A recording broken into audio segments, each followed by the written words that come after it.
So I'm going to try to get through this stuff and give you guys enough that we can have a good conversation. I would rather talk with you than at you. So if there's something that's like a burning question that comes up in the middle or anything that go ahead and wave at me and I will not feel interrupted, okay? Awesome. So I want to start by defining a food shed, right? We use this word, it's our North Star, and so I thought it was important to start here. So a food shed is a geographic area between where food is produced and where it is consumed. It encompasses land used for growing, transportation routes, markets, and ultimately the tables where it is eaten. It's similar to a watershed, right? This like planning principle of a watershed, and it outlines the flow of food from its source to its consumer, right? One of my sort of first exposures to the idea of a food shed was through this book called Hungry Planet. Have any of y'all seen this book? His precursor was Material World, and they bring out, sort of this is a week's worth of food in Cairo, Egypt, and the family that eats it. And I think it's just really fascinating to like ground ourselves in this idea of where are the places where food sheds are still intact? What are the supply chains that are behind these images, right? And where have global markets, poverty, war, started to intersect with our food systems? So not terribly surprising that Japan is connected to the water.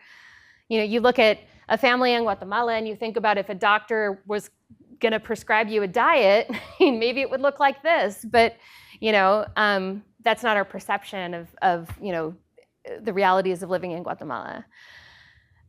This is actually a Sudanese refugee family in Chad, right? The intersection of poverty, and then the United States, right? I love this image because you have to search for something that isn't processed, and there's just these grapes right in the middle, and I was joking one time, I was like, those are probably plastic and just like decor for the kitchen. But right, this like very complicated, very industrial food system that we find ourselves in here. So we're here today to talk about who and what is our local food shed. What's going on here? How are farmers and eaters joining together and uniting to kind of create a different or contrast to that Raleigh, North Carolina family, not to throw them under a bus or anything. And really kind of looking at how can we build a food system that's regenerative by design, right? A food system that isn't extractive, right, but that's actually able to regenerate itself. So I want to start just by acknowledging, I didn't want to stand up here and talk about how nasty the industrial food system is. You guys know that. But I do want to talk about the fact that this is deeply personal, right? That this is something, if you imagined, what do you want to feed your family every day? How often are you able to access that food? How affordable is that food, right? What keeps us from being able to live in accordance with our value system on a day-to-day basis, right? So this is deeply personal. There's amazing literature out there, right? Looking and digging into these things, Omnivore's Dilemma and Animal Vegetable Miracle that really started a lot of this conversation, and then international conversations that are kind of open our hearts and minds to how people are experiencing this everywhere else. This is also colonial, right? These food systems, industrial food systems, are forced upon people, and they not only, dictate what we can access to eat, but also how we think about what we eat. And there's some phenomenal leadership in the indigenous communities here. If you haven't seen the book Tending the Wild, has anyone read or seen that book before? It's a phenomenal book, and it's about California and how California ecology was cultivated by the indigenous people that lived here. And so it flips this idea on its head that human beings are destructive forces in nature, and actually we are stewards and that we are connected to the landscape, and I highly recommend it. Kumeyaay Ethnobotany, the Chia Cafe Collective, offering ingredients and ways that you can start to kind of reconnect with the food that actually grows here naturally. And then I've already used this word, but this is intersectional, right? And just wanting to name that, like, in all the stuff that we're talking about, that it isn't an effort to shame folks for their choices.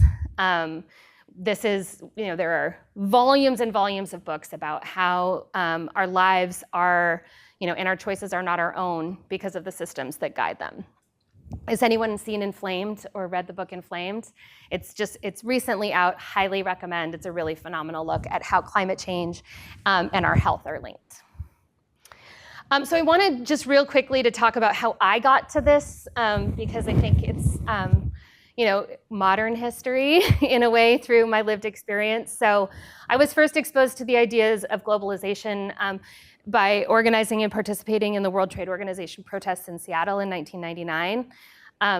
That was when this very clear reality of, if you stand up for a different way of being, that there is an entire police state there to tell you otherwise, right? And so again, all this stuff is these efforts to change the system are really grounded in this reality of it. It starts with real conflict, right? And real systems of oppression. Just for undergrads in the room, for babies probably. Yes. Can you say what that was? Yeah. Yep. So the World Trade, do you guys know what the World Trade Organization is? I like when people don't, because it means we actually were effective. So the World Trade Organization is an international body where people bring, up ideas that you're violating free trade with your environmental protections or your workers' rights. And they were meeting in Seattle, and there were all these amazing global leaders that were like, okay, we got to shut this meeting down. We got to let the global community know that this is, a nail in the coffin of our environment and our workers' rights movement. So it was a big protest, and it was actually pretty successful. The next time the WTO met, though, 4 years later, was in Cancun. I was there as a journalist. And this is where I really began to understand that it wasn't how much our food system and how much farmers and agriculture was really sort of the underpinning of what was happening with global trade in the first place. This man on the right, Lee Kwang-hung, he's the head, he was the head of the Korean Farmer Association. And he martyred himself on the fence that day to bring attention to the fact that that their voice their voice wasn't being heard. Maybe through their death it would be. And so to me, all right, farmers are here and they're killing themselves. It was a really big shift for me, right? So I came back to San Diego, and San Diego is one of the most active cities in the nation for refugee resettlement. The Somali Bantu were being resettled, and I ended up getting a job working with them to reestablish their roots in San Diego. And they were farmers. And so we started a farmer training program, and they taught me how to farm. And so on that same land that they began to farm, my family decided to start a farm called Solidarity Farm, where we could really put our money where our mouth is, for lack of a better word. They were actually giving me a hard time. They're like, Ellie, you keep telling us to farm. Why don't you? So we did. And it's changed, again, kind of everything, and took that sort of political, kind of ideology and organizing, and put it into action, and put our hands in the dirt. And the first year that we were farming, we had a heat event on the farm that was 122 degrees, and everything died. And literally the plants could not uptake water fast enough to deal with how hot it was. And so we discovered carbon sequestration and regenerative farming as a strategy for combating climate change on our farm. And no one was really talking about it. So being the organizers that we were, we brought together a carbon sink convergence. In cooperation, we were leasing land from the Pama Band of Luiseno Indians, so they helped us co-host it. So we brought indigenous foodways, regenerative farmers, folks from around the country to help us really think about how do we do this work in the face of climate change? How do we be small farmers in the face of climate change? And so we crowdsourced the next phase our growth. And the number one thing people said is what we really need is hubs. We need locations where farmers can work together, not just to move and sell our food, but also share information, right? And this was in November 2019. So with that idea, we got together with 5 of our farming friends and we said, let's try this idea. Let's try to get our produce, let's work together to get it to 60 families that are living in the communities that we really want to feed, the ones that don't normally have access to the locally grown fresh fruits and vegetables. And we launched March 1st, 2020. So as we all know, right, lots of things changed in March 2020. The farmers market shuttered, the restaurants closed that were buying local, and all of a sudden there was a bunch of money flowing into emergency food. And so we were already had our little baby toes in the movement, and so we became aggregators, and we, within a couple of weeks, were buying from 25, 30 farms and moving produce to hundreds of families. So out of our wash station at our farm, right? It was this like very small, very grassroots, like throw it out the door kind of approach. But we felt too separated from the community, right? We knew that we needed to have a place where the community and farmers could intersect. So we opened this tiny little storefront, I guess it is, in City Heights that Lily was referring to, where customers, could come in and get access to this food. And we wanted it to be more than just a business, right? So we did the work to bring farmers and workers together. And in 2023, we established Foodshed as a cooperative. So we're a multi-stakeholder cooperative owned by 10 of the farms and 9 of the workers that are part of the co-op. Okay, so let's talk a little bit more about how Foodshed works in relation, and then we'll kind of pull it out and talk about how that works in sort of like the food system. Sound good? Okay, so we do business, the Foodshed Cooperative does business as the San Diego Food Hub. Has everyone heard of a community food hub? And this idea, right, of we aggregate produce, they're happening in places all over the country. And someday we hope to have a food hub to food hub network so that we can expand, sort of what our Foodshed is in a way that we know is in line with our values. We now have 60 farms, 17 employees, and we distribute produce to about 2,800 households per week. We use, the farmers that make up Foodshed came up with crop standards as a way to, we had a lot of conversations about what is fairness, right? And it seems silly, but like, what is the size of a bunch of cilantro, right? And how much do we get paid for that bunch of cilantro? So the farmers set the prices and establish the sizes, and that becomes our standard across the co-op. We list the prices that we pay the farmers, and then we add on top of it for our customers. So it's as transparent as possible. The goal of the co-op is to break even, not to make money, because we want all the money to go to farmers in the form of high payments. And if, as a farmer, this is like not a wholesale price and not a farmer's market price, but it's closer to a farmer's market price than it is a wholesale price. So we're really proud of our ability to do that.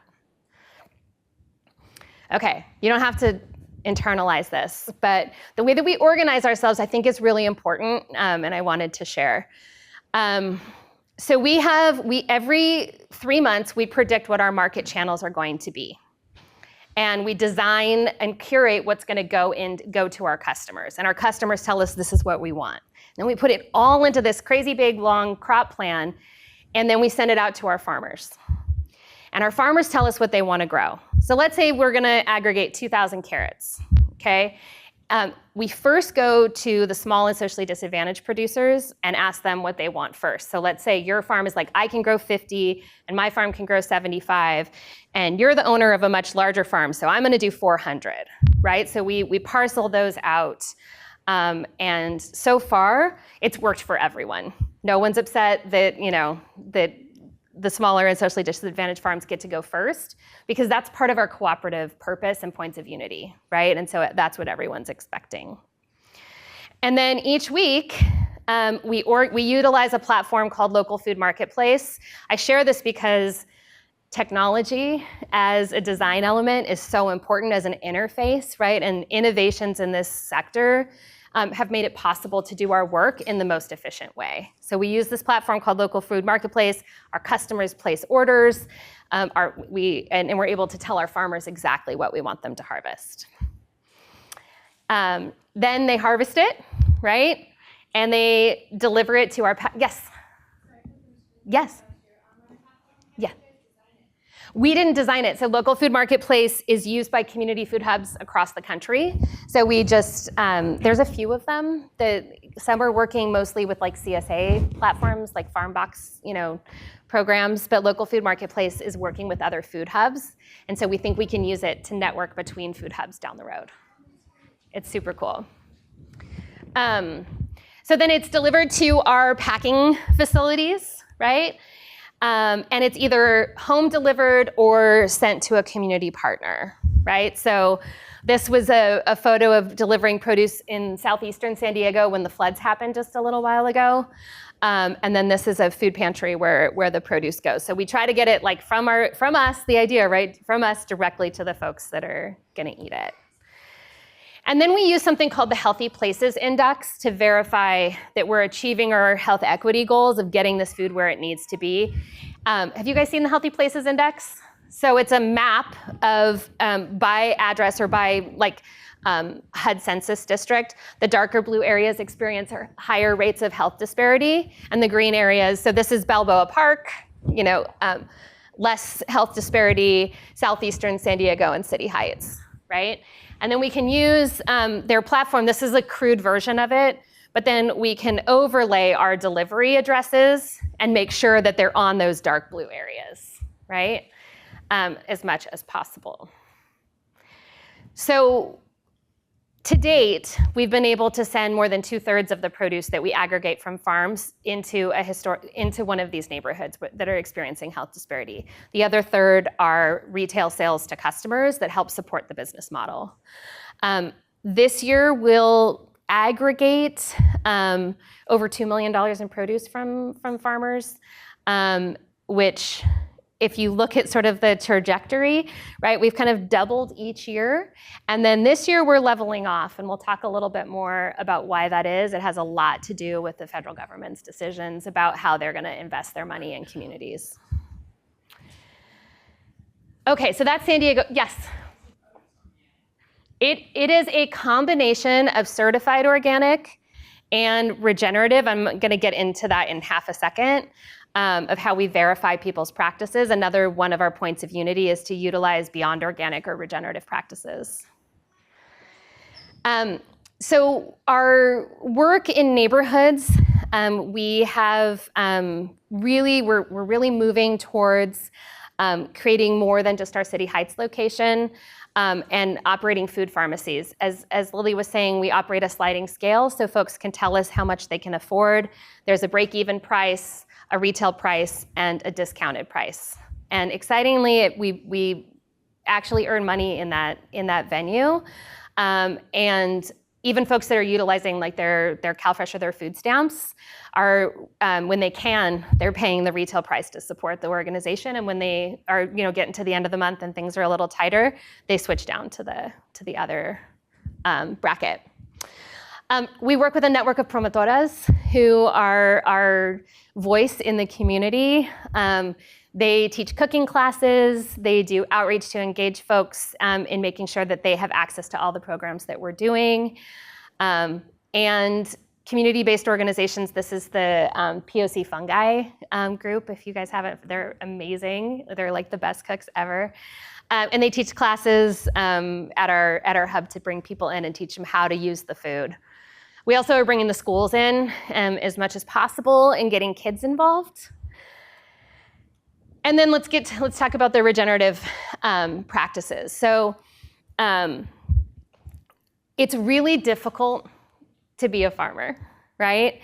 And there's a certain level of sales that you need to do in order to justify having a certification like organic, right? If I'm selling directly to you and you know my farming practices, we don't need an expensive certification. You can just like talk to me, you can come out and see my farm, right? We have this relationship. So I'd say the larger farms that we're buying from, Staley's, JR Organics, they have organic certification. The mid-range farms, we'll do that first. We are, now I got distracted by my next slide. Sorry about that. The mid-range farm, we're doing verification. So we go out and we do soil testing and we help them problem solve and think about if they're having trouble with a pest or anything like that. We do technical assistance to support it. And we do a ton of different training programs to help support farms to adopt regenerative practices. And when they choose to move their food using regenerative practices through one of our market channels that's serving a low-income community, they get a subsidy on top of that. So they get an additional 5 or 10% in order to support their regenerative practices. Make sense? Yes? That does make sense. Good. Also, I know that, so I've heard before that getting organic certified is really difficult because you have to be really good at keeping all your documentation. It's 100% it. And documenting how you're growing. Yeah. And I know that California Association of Family Farmers, CAF, they help with that a lot. Yes. What's your relationship like with that organization? Yeah, CAF is awesome. I would say they're our closest advocacy organization. Right now they're running a program where they'll pay farmers $10,000 to go through the organic certification, acknowledging the time and energy it takes to bring your systems up to the level that it's easy to do documentation.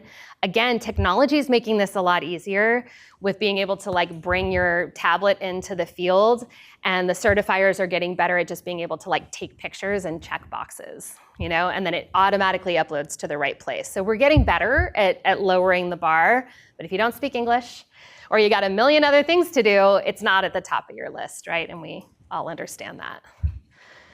So I wanted to take a little bit of time to talk about how difficult it is to become a farmer, and the fact that the average age of farmers in the United States is 70 years old.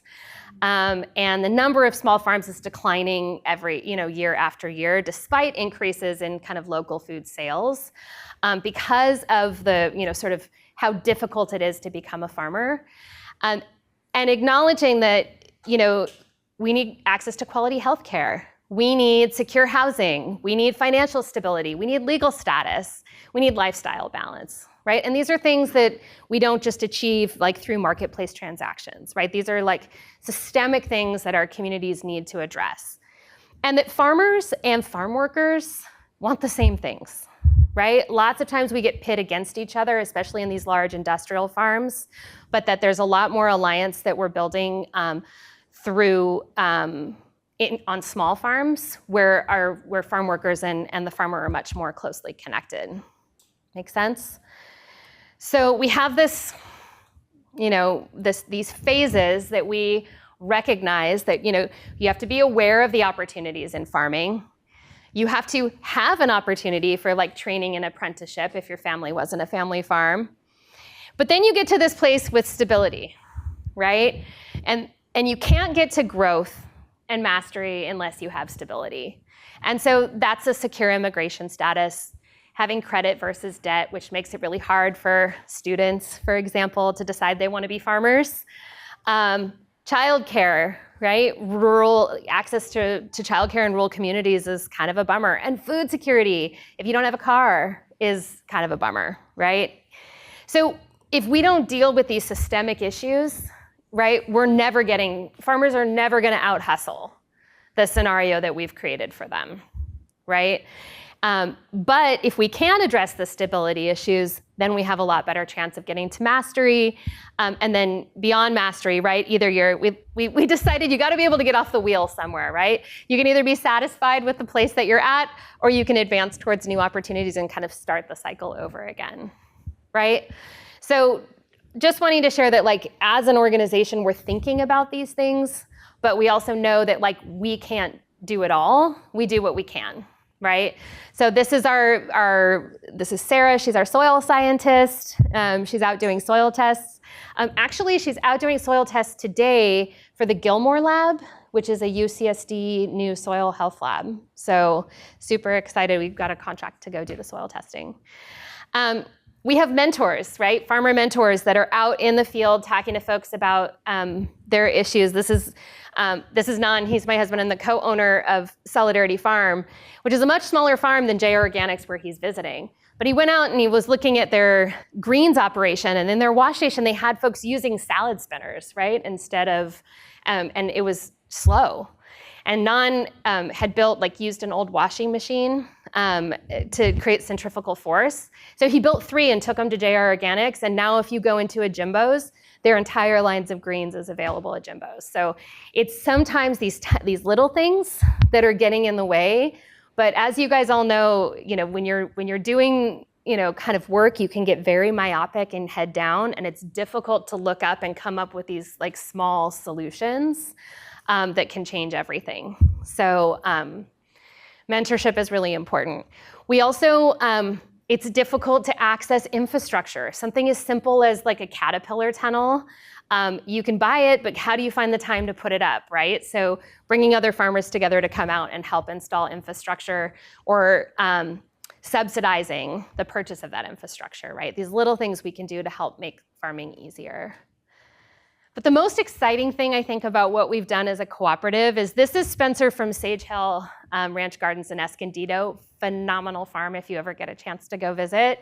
He grows the best tomatoes I've ever seen. And these are all Foodshed farmers, right? And so he's actually showing them how he does what he does, right? Which 10 years ago, before Foodshed started, there was no way that a farmer would be sharing their practices, right? We were told we needed to set up next to each other at the farmer's market and compete with one another, right? Not share our practices.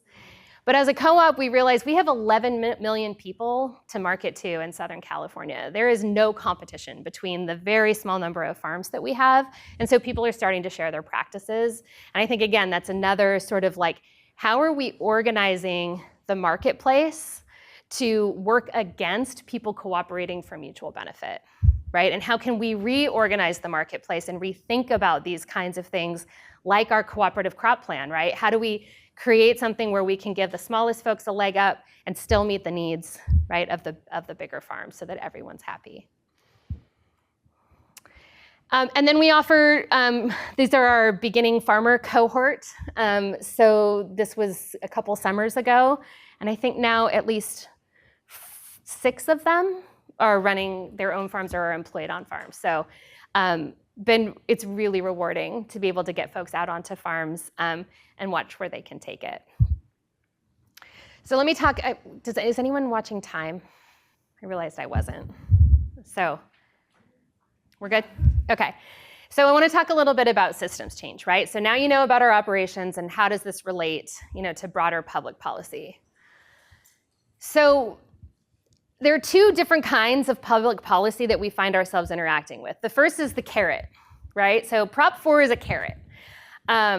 It says we will give you money to do regenerative practices, to buy land, we'll kind of scatter it about and help you to grow your businesses. Prop 4 is a climate bond that y'all voted for, and it's going to have it's probably the only source of funding that regenerative farming is going to have in California over the next couple of years because of budget cuts and all of this. So it's a place where we're going to actually have money to keep doing the work that we've been doing. It's a nice fat carrot.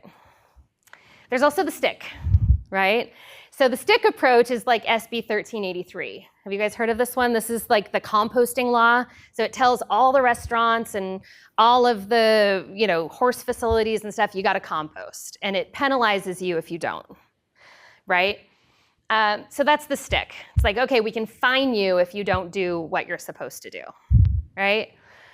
So I would like to propose something other than a carrot and stick model, because I don't think either of those are terribly efficient, right?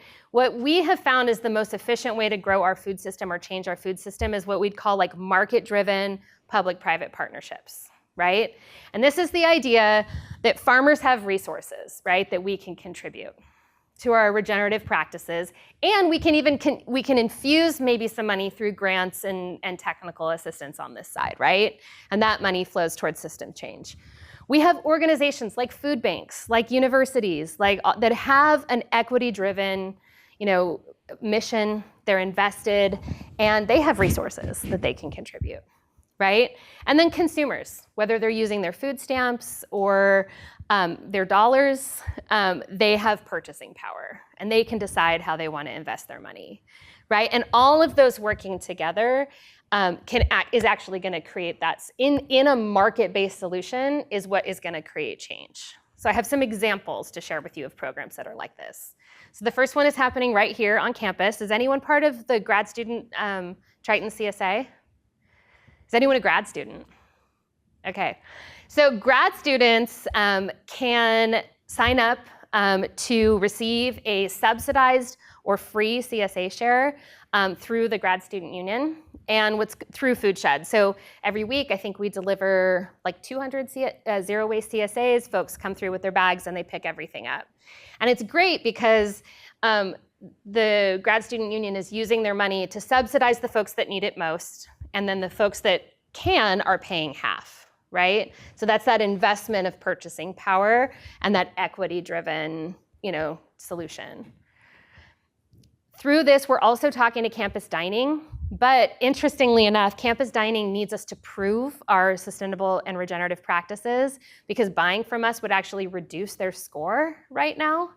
And so until we can kind of like come up with a verification strategy that works for them, for all of our small and socially disadvantaged producers, we're a little bit stuck, but everyone's pretty open to working on that and moving forward. Okay, here's another example. So Farms Together, or the Local Food Purchasing Agreement. You may have seen this one in the news because it was recently cut by the Trump administration, and it really pissed farmers off because farmers love this program across the country. It pays farmers $28 a box, they get directly delivered to the food banks, right? So it's a great price for farmers, the food goes to the food banks, and it's an investment of public funds. They are prioritizing purchasing from farms that are climate smart and from socially disadvantaged producers. So they're using their dollars, right, to drive the sort of production practices and the opportunities for new farmers, right? Again, that systems change with dollars. And the last one is the most significant. So produce prescriptions, right? So right now, the federal government, the state of California has a waiver through Medi-Cal where you can get a produce prescription if you have a diet-related health issue. Unfortunately, the bureaucracy really gets in the way of making that an easy thing.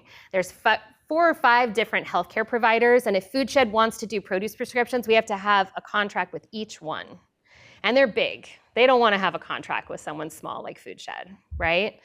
So we're figuring out our ways to work around that because it is probably, in my opinion, the largest social change opportunity, like equitizing kind of opportunity for both farmers and eaters that's on the table today.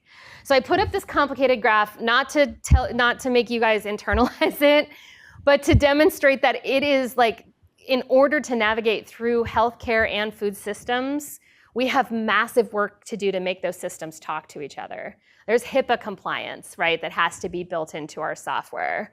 There's scale that needs to be considered because if we get a contract with Molina, they want us to go from 0 to 2,000 deliveries in 1 week, right? So there's these mismatches between like the slow sort of methodical growth that we want to see for our farms and the pace that like these larger companies want to work at. But the opportunity is still there.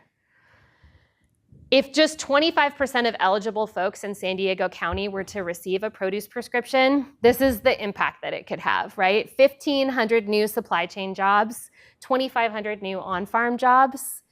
It could sustain 500 new farms starting in San Diego County, which right now we got, I don't know, we're buying from 60. If you don't count like avocado and citrus farmers that are kind of selling outside, there's maybe 100 farms in San Diego County. So, this would, I don't even know, quintuplify that number. So, like, since you got a room full of people here, like, can each of us go up and ask our doctor for a produce prescription? Yes, you can. And you can ask your employer for, to add those kinds of benefits to your wellness policies, and there's lots of different ways to make this work. But yes, you could absolutely, Kaiser, Molina, whatever it is that you have, if you start asking, they're gonna say, huh? And then you just keep asking them, why don't you go find out about that? We know that it's an allowable expense.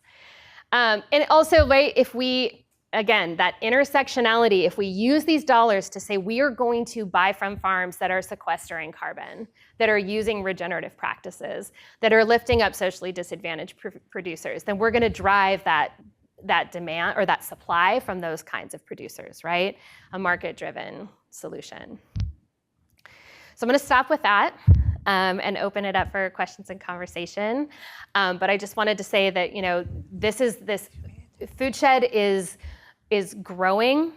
It is small compared to the potential impact that we could have if all of us, right, spent 2% of our budgets on locally grown food. If we just sourced our lettuce and our cucumbers and our produce that's available, it would have a ginormous impact I've done the math before, but I think San Diego spends $18 billion a year on food. So if you kind of calculate how much a 2% impact would be, it's pretty staggering. So we have more power. I don't like to say, again, that purchasing power is the solution, right? Because we have all of these other systemic issues that we talked about that we need to address.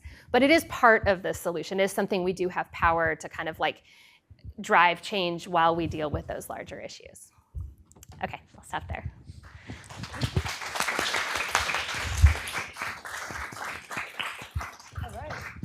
We got questions. Hi, I have a question kind of to put it in a perspective, I guess. Of the 60 farms involved in Foodshed and the greater consumption in San Diego, how much of that food leaves San Diego, or is it all being consumed in San Diego relative to what we're buying at Vaughn's, heaven forbid, or somewhere else? Yeah, so I would say of the 60 farms we're buying from, 99.9% of it is consumed here in San Diego. Yeah. But I would say we are buying from a small subsection of the farms who are growing food because we are primarily nursery crops. So there are more farmers selling to those little Home Depot potted plants than there are growing food for you guys right now in San Diego. It's a higher, people pay more for their Home Depot plants than they pay for food.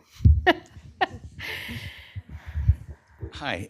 As I understand it from your presentation, your value added comes from regenerative farming practices. That's what you're adding to the process. My question is, how does your pricing compare to the end consumer for any product? Take it broccoli or carrots versus an organic thing that I can buy, organic carrots I can buy from Trader Joe or Whole Foods or whatever. Yeah. So what is the pricing differential that kind of adds or subtracts from the value of your regenerative practices? Because it seems like you don't have the scale and you're dealing with a bunch of amateurs on a continuous basis. So, if you could, because you need some level of economies of scale. I love this. Could you just kind of get at that? Yeah. I love that I gave the impression that we're all amateurs. I know. That's awesome. So first of all, I would say that the value add too that I didn't talk about is the money that the local food multiplier effect, right? So so if the USDA has this calculator, right, for every dollar that you invest in and this isn't just for food, but every dollar invested in the local food system is about $1.30 worth of economic value, right? So there are other benefits, co-benefits, so regenerative, climate, jobs, right? There are other co-benefits that we can talk more about. But your question was, how does this look as far as price for the end consumer? As a user, yes. Why should I pay 20 cents more for yes. carrots or whatever? Right. Well, so So I think the question mark is that understanding the way that organic produce is grown, right, across the board, definitely does not align with social justice values, right? Organic farms are not any different than conventional farms when it comes to the way that their workers are treated and how much they're paid, right? Organic farms aren't different in the amount of tillage that they do and the amount of land that they take up and the emissions that they create on their farms through tilling soil, right? I'll come to you next. So there are other things that, I don't like to throw organic under the bus, because if you're going and shopping at Trader Joe's, it is better to pay those, I would say it's better to pay those 20 cents for the organic carrots than the conventional ones. But if you're looking at Foodshed, right, we're not trying to compete with Trader Joe's. It's cheap. I shop at Trader Joe's. But we are not the same as Whole Foods. We are cheaper than Whole Foods, cheaper than Jimbo's, and we are cheapest for folks who have the fewest resources, right? Food justice, and I'm trying to get it. How do you make it affordable? Because right. Product clearly isn't particularly affordable. The market you're looking at is hipsters. Right, but I'm not trying. But I'm not trying to sell. I'm not trying to sell in the conventional marketplace. What I'm saying is that. Well, actually, No. Let's we do have another question. Yeah, but I do want to say that I'm not talking about selling more expensive food. I talked about what are these ways that we're spending our public dollars that can be invested differently to create change over time. And when we create change over time, we get to economy of scale, right? It's like we are the bridge from here to there. We're not saying that we can jump and compete with those people right now. We can't. There's a million reasons why we can't. And I chose not to talk about those things today because I felt like you guys maybe already had some exposure to that. But I will stop there and just say that we are not, we're not trying to say that we have the solution. The Zapatistas say we make the path by walking, right? So we understand that the goal maybe is that far down the road, but if we take 2 or 3 steps, we may find that goal looks different than it did when we were way back here. And so our job is to take those first steps to make change and to crowdsource the resources from the public institutions, from the places where we can get those investments, so that over time, our individual pocketbooks can maybe it looks a little bit different. If I make a moderator's interjection here too, it seems like one of the things I heard you say was that you actually are Foodshed is more affordable than Whole Foods and Jimbo's, for example. And Sprouts now. And Sprouts. So you are more affordable than Yes. certain options out there. Yeah. And then it made me think about when there was a COVID supply chain crisis happening. There's ample economic studies now that show that corporations use that supply chain crisis to inflate their prices far beyond the increased costs they were incurring. Yep. So Foodshed the economies of scale bring price down, but corporate control of supply chains bring prices up. And Yes. so that seems like something that Foodshed is intervening in kind of piece by piece 100%. as well. I mean, when eggs went through the roof, we didn't raise our prices because our chickens were fine. They were healthy. They didn't have bird flu, right? So. Thank you for the presentation. Yeah. I wanted to start off by saying I'm very proud of you and the work that you're doing. Thank you. I myself had some fantasy about maybe being a farmer someday, but I just thought it's so difficult and so low pay that I have no interest whatsoever in really making We're it come changing true. that, I promise. But yeah, I get it. Yeah, and that's a really good point. We live next to the farmer's market, so we go every week. And we compare prices, right? So we also shop at Whole Foods and Trader Joe's and Sprouts because they're literally blocks away from where we live Yeah. in Hillcrest. Yeah. And Lazy Acres also is right there. Oh, Lazy Acres. That place. There's nothing lazy about a farm. It drives me crazy. Go ahead. Yeah, it's also very expensive. Is it? I haven't been inside. Extremely, yeah. I'm sure it's lovely and delicious, though. So yeah, we shop around and we end up, even though we know it's a little bit more pricey, we still go to the farmer's market because I literally know my farmer's name. I shake his hand. He gives me free strawberries sometimes. Right? I know his dad. It feels a lot different when you actually know who these people are 100%. that are giving you the food that you eat. And then you get misshapen fruits and vegetables, and it has a slightly different taste, slightly different texture. So I think those are some intangibles that add value to buying food from not a Whole Food where every single onion is It's perfect, exactly the same. but it doesn't have any character. It doesn't look like a Yeah, Rembrandt. they turned all the other stuff into another product, right? Like if it has a little dent or anything like that, it's a lot of waste. Yeah, so we're willing to pay a premium, but yeah, it only goes so far. But Yeah. we are Yeah. willing to pay a premium. Which is why I also say, This is just a commentary. Yeah, Sorry, that's I didn't great. really have a question. Just wanted to kind of add. yeah. But which is why I say, like, you going out and doing your best to spend, let's say it's 10% of your food budget local. Like it has an impact on that farmer. There's farmers markets. They're still an important income source for farmers, but it doesn't have the same impact as if more people were doing 2%. So it doesn't have to be, you don't have to feel like it's on you to like figure out how to solve the problem. We just have to do a little bit, right? We just all have to try to do like a little bit every week, and it's that consistency. I will say that that farmer planted those seeds for you. If you're going every week, that farmer is planning for you.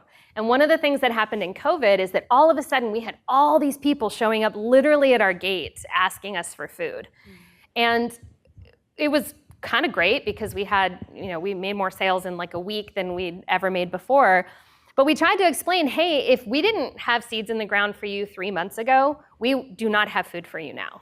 Like you have to show up for us if you expect us to be there for you. And so like Lily said, that investment that you're making in that farmer means that you should have food security, right? And that's another thing about Foodshed. We have subscriptions that we that we offer, and if shit hits the fan, we're feeding our people first, right? We're not going to be like, oh, let's raise the price and go sell it to whoever will buy it for more, right? And that kind of relationship, that kind of like that helps you sleep at night. We were talking about like sleeping better at night because you feel more secure or more connected. Like those are intangibles that like, don't just come down to dollars. Okay, we got a bunch of questions, but also I'm just going to read a comment from online. Oh, awesome. I didn't know they're online. Okay, this is from Beatriz. Not a question, but thank you, Foodshed Cooperative, for also supporting Triton Food Pantry. Yes. With your amazing produce that we are able to purchase on a wholesale basis and give out to UCSD students for free. Woohoo! There you for go. feeding our Thank students. you. Hi, Beatrice. Yes. So maybe she can answer through here if the pantry is open to all students or if it's just grad students. It's undergrads too. So yes, you guys can go. I just literally yesterday packed a pallet worth of food for you guys that's waiting at the food pantry. So we love that program. I had 2 questions. My first was sort of, I feel like this sort of cooperative, you guys are 5 years old, which is like, you've made it a lot farther than a lot of cooperatives, but also it's like just the beginning. Yeah. What your experience has been with navigating funding and these sort of like governmental credit enhancements.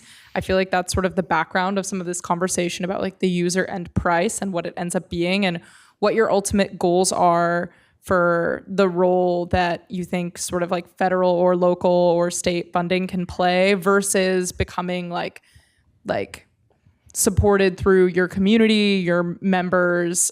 What does that look like in terms of goals for you? Such good questions. So because things changed, right? Like kind of dramatically in the last couple of months where you kind of thought a government contract meant something even if the political kind of landscape changed.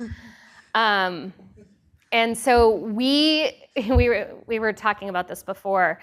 We built a model like how do I rewind? So right now there's no way to do equity-driven work, right, without federal and state dollars. Like that's the model, right, is you kind of take grant money to do this work. And now that money is not going to be there, right? So we do have to come up with new solutions and new kind of market channels and think about where the money is. So, an institution like UCSD is also in crisis, right? It's experiencing all this stuff. So we all are like dealing with this new landscape of not knowing where money is going to come from. So yes, we are 5 years old. Yes, things are kind of weird, but we always say we were forged during a pandemic, and so we're kind of used to being flexible. I think our goal is, in the longer term, as a multi-stakeholder cooperative, to open up to consumers as members of the cooperative. And we recognize we could maybe generate revenue that way, to keep investing, like in new locations, for example, new accessible locations. We also, like, it's really important. I think the thing I'm most proud of is that our workers all have health insurance, which is odd in the industry. And everyone actually makes a horizontal wage. Some of us, there's like 2 or 3 of us on salary, so it's hard to compare, but everyone makes $31 an hour, like across the board, regardless if they have sort of a technical advisor job or a driver job. Like, we're trying to equitize, like, that all that work makes the co-op happen. And then we make people, that sounds so bad. We, like, the folks that have desk jobs, more desk jobs, they do shifts in distro. And distro also has more vacation days because they have, like, shifts they have to show up for, whereas, like, people with desk jobs or TA jobs, like, they can shift, like, their schedule if they need to. So we're trying also to create equity between, like, the different kinds of positions within the co-op. We just got to go to Mondragon Cooperative in Spain, and so I was personally really inspired with, like, this idea of a co-op of co-ops. And so I think our survivability will also be based in, like, our ability to generate relationships and economy with other cooperatives in like, that's kind of the long term. It's the same thing as I felt when I, just kind of starting as a small farmer, as like a kind of solo co-op. There's not a lot of co-ops, and so you kind of feel like there's no amount of hustle that's gonna make it work. It takes, like, a cultural change, right, to really ensure, and that's what we saw in Mondragon, is like, it's a whole culture that's, like, embraced this idea and wed it in, like, the public sector, as much as it is in the private sector. But one thing that you don't see in Mondragon is it doesn't say, like, Eroski Food Cooperative, right? It just says Eroski, right? It's just saying, like, we have a great product at a great price, like you were saying, and these other values underpin what we do, but it's not like, we're not expecting you to pay a premium for it.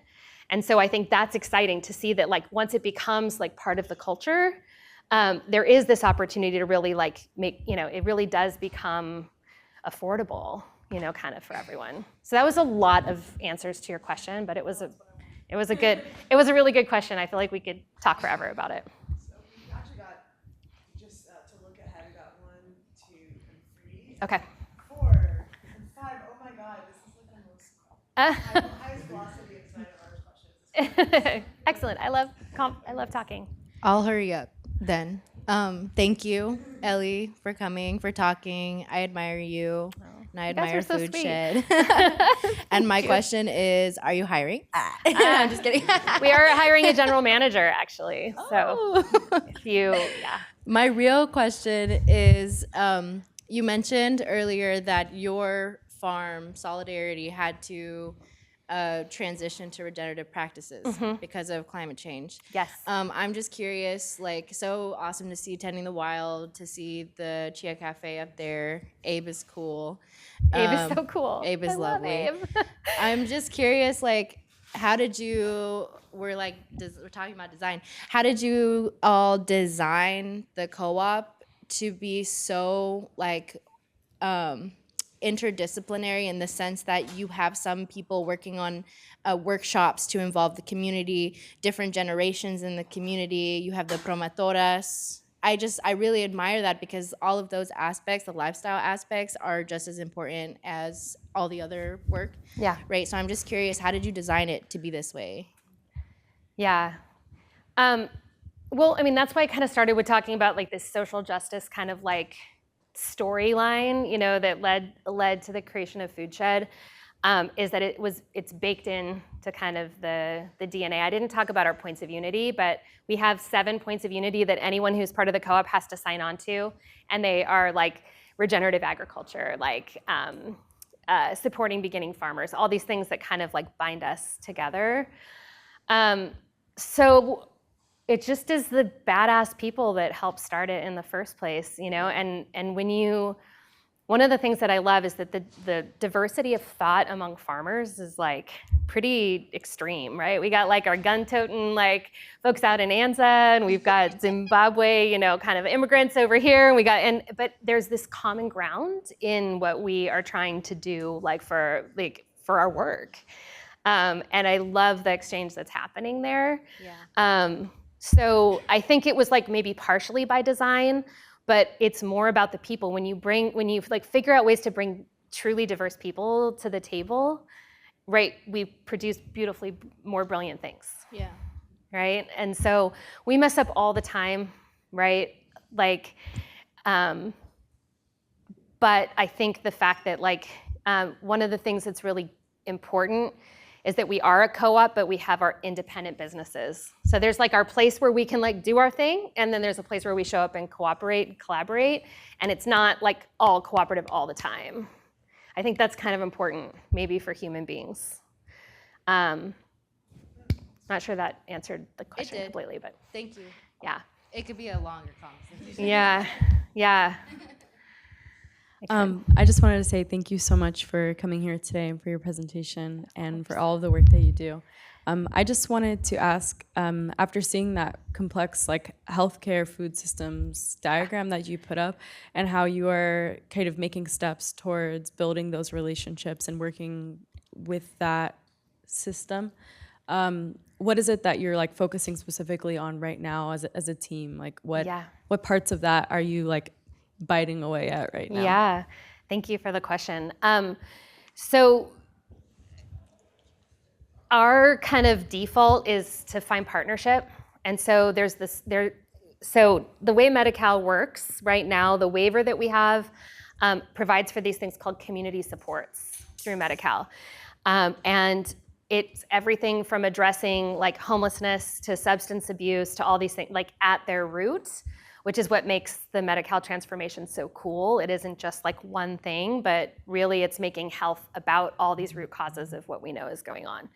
So there's an organization called the San Diego Wellness Collaborative that has contracts with these managed care plans.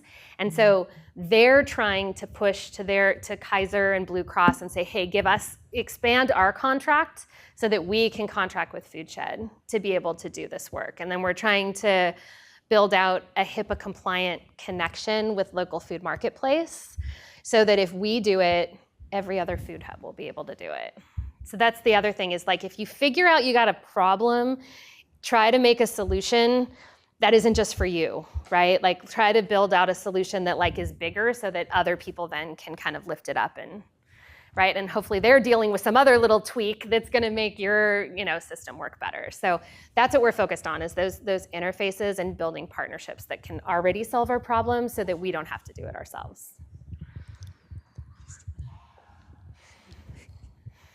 First of all, thank you so much for the presentation. also Really nice. love it.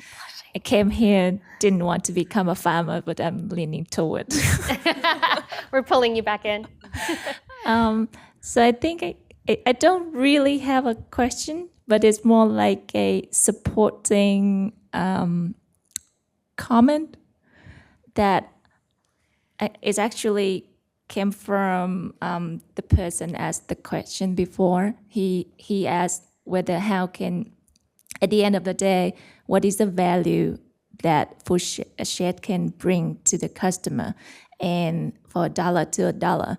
So I was just thinking that, beside the fact that this organization does so many good things for the community, secondly, climate, thirdly, that we can say about the price, and then the quality of the food, and then the next one is properly the flavor, the taste. I mean quality of the food here, I mean the nutrition value.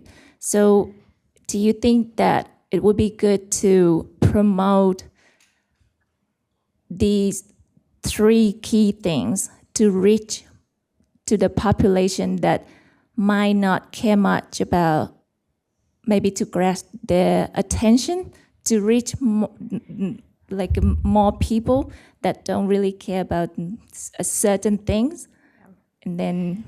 It's such a good, thank you for your question. So we are right now, we definitely like want to expand our retail CSA, right? Like people who are paying and involved in our subscription program. I think we have like 15 or 18 drop spots across San Diego, but it's not our main focus. Like we want to feed activists. We want to feed people who come to us. Like we don't have a budget to be able to like outreach and kind of like change people's hearts and minds. Our goal is like through our promotoras, like through our networks to reach people who are already there and bring them in for now.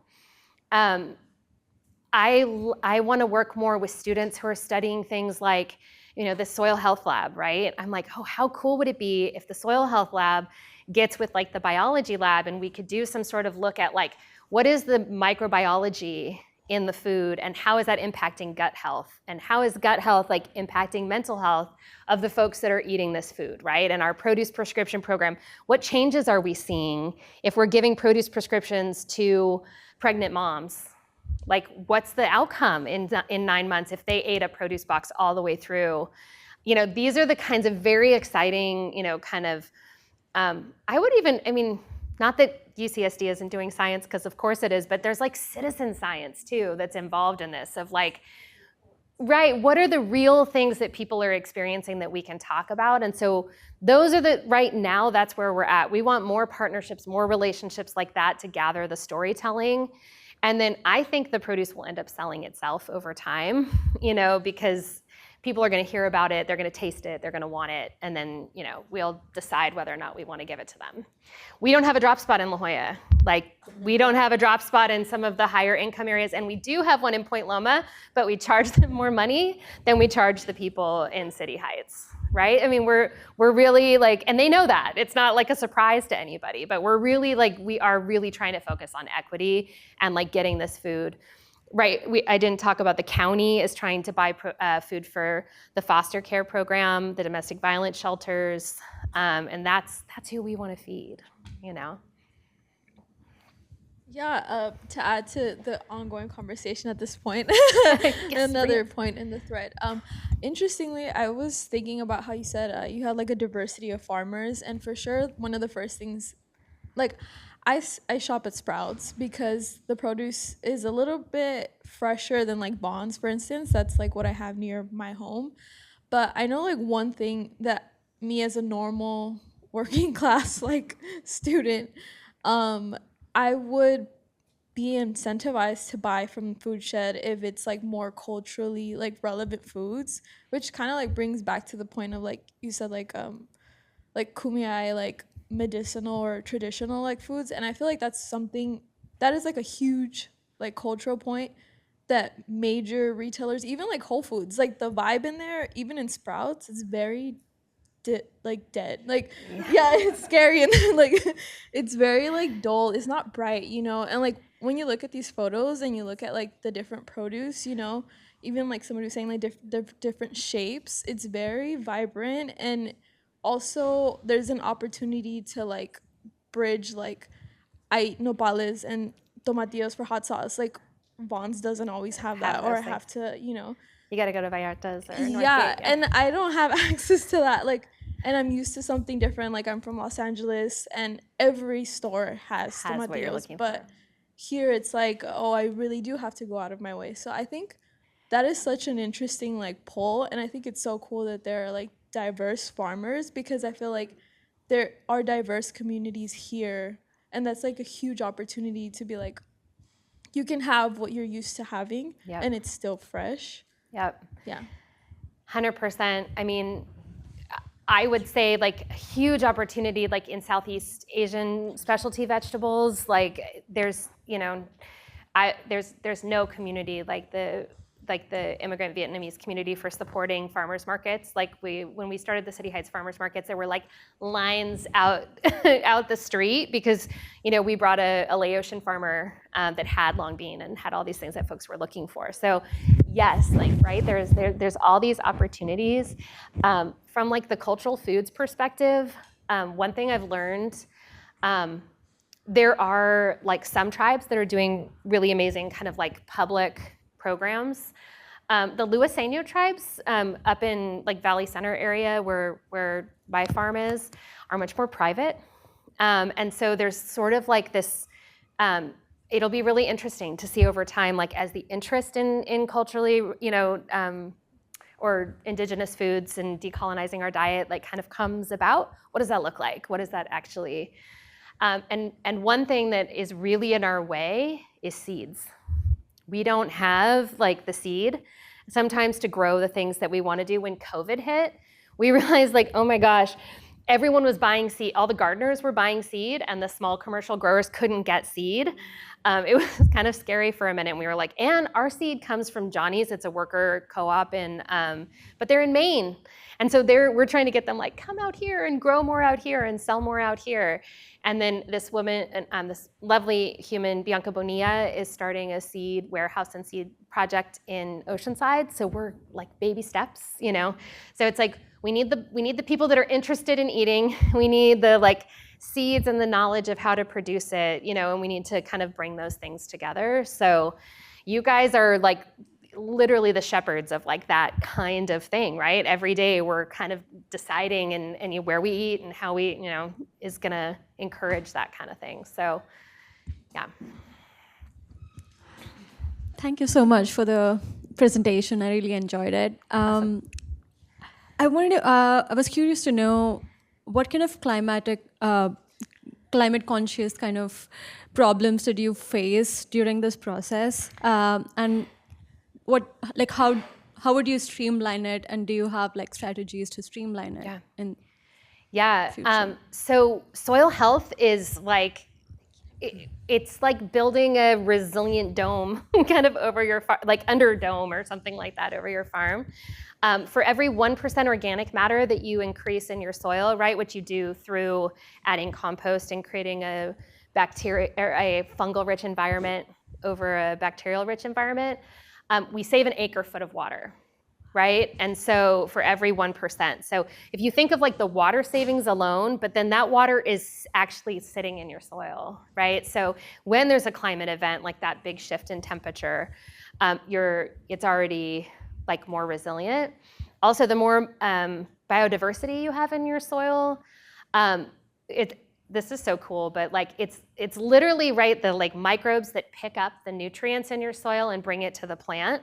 And so most of the sterile environments where we've killed all the soil microbiology, like they may be throwing kind of minerals in the soil, but they're not migrating to the plant. And so we're building stronger plants that are more resilient to climate, and it's this positive feedback loop, right? So the more that soil has that carbon sequestration capacity, the more carbon it's sequestering, right? And so it's this positive feedback loop. So as a commercial farmer, right? Like that investment in your soil is like something you're thinking about over time. I would say that one of the major equity issues is that if you don't own your land, so we were farming one particular place for 12 years. We lost our lease unexpectedly and had to move, and we couldn't take our soil with us, right? So there's an issue, a land access issue. The happy story is that our family just bought our farm in partnership with Dirt Capital Partners. So that dream of like actually being able now to invest in a land that is going to be ours. And we're the first farm. There's also 3 Foodshed farms lined up behind us to buy their farms. So that it will also change like sort of the farmer investment in that soil and that, kind of like ability for farming to be a climate solution. Okay, I'm supposed to cut it off, but I feel like as design lab, core staff, you get the last question. Thank you so much. I had one tidbit to piggyback on that last one. Awesome. I've read an article, I think it was Nat Geo, that we have maybe 15 to 20 harvests left with our current practices, large-scale harvests. So I mean, if people aren't thinking about it at the moment, if it doesn't make sense to them cost-wise, in 20 years it definitely will. Definitely. And then at that right? point it'll be too late. Yeah. It's really interesting, right? Because you get these like really nasty, like kind of twisting of information. Like one of the big movements in climate kind of science has been reduced tillage. So now you get like corn farmers that are using more glyphosate to kill weeds instead of tilling the soil. And so we get more herbicide use, like dramatically more herbicide use in order to reduce tillage. And it's like, well, that didn't offset any climate, kind of thing. So it's like we have to, again, it's like that investment in farmers who are wanting to do something different so that we can then like spread the word and all of that. So I would say like when we're talking about like what are the other benefits is like you're making a research investment as well when you pay maybe a little bit more, right? Because you're telling that farmer, I like what you're doing, keep doing those practices, and then they're going to be the mentors for a future generation. So that's terrifying, but they've probably been counting that since the Dust Bowl, right? Like it's been counting down since then, and we haven't done anything to make it any better. I saw a picture of like the algae bloom, from the other day that was like off the charts compared to just a few years back. So from the Mississippi River. So yeah, and there's no way that like our tiny little farms are gonna like offset the disaster that is potentially coming. But, I always tell my kids, like, again, it's that we make the path by walking. You do what you can, you do what you can. We all are here to do the best we can. And we've just got to believe, like, our ancestors were up against some pretty horrific challenges. And every single one of your ancestors survived for us to be here today. So we can do this, right? Like, we are already the survivors of horrible things. And we're capable of innovating and moving beyond them. I faked you out. We have one last that was such a good end, though. That was says, like even. She says 2 quick questions. Online, I think I'm loud enough. Okay, I think I'm loud enough. It's a couple of quick questions. Are you working at all with any of the community gardens? And just to preface, my background is leadership, and Mondragon has a very unique leadership. Have you thought about what this program will look like 5 generations from now? Oh. Great question. So the community gardens are farmers in our Foodshed network. So South Bay Community Garden, Foodshed Cooperative is in the Tijuana River Valley. The New Roots farmers, the Bahati Mamas that I showed you, they still grow for us at the New Roots Community Farm, which maybe has, talk a different time about New Roots. So they're an important place, right, for that first layer of awareness and opportunity. And then how do we move people kind of that are showing the potential like onto additional lands? What does it look like in 5 generations? A lot of, have you guys seen this new book, Abundance, by Ezra Klein? Yes. Have you seen it? Have you read it yet? Only read the beginning. Anyway, well, one of the things they talk about, right, is they're envisioning vertical farming and like hydroponics and all these like very high tech, kind of solutions. Oh, we're gonna scrub carbon out of our atmosphere and all of this. So my hope is that in 5 generations, humans still have our hands in the dirt, right? And that these spaces that we figured out the relationship between wild and farms in a way that they're integrated and holistic together. And so we're not just, kind of taking from the forest, but we've integrated them together, and that we are still soil-based people, and that we haven't moved beyond that because, we call our planet Earth, it is so important to everything that makes us who we are. And so I'm not ready to give that up, and I don't think that's a bad thing. That's a beautiful place to wrap. Thank you so much for coming. You're welcome. Thank you for the amazing discussion, everybody.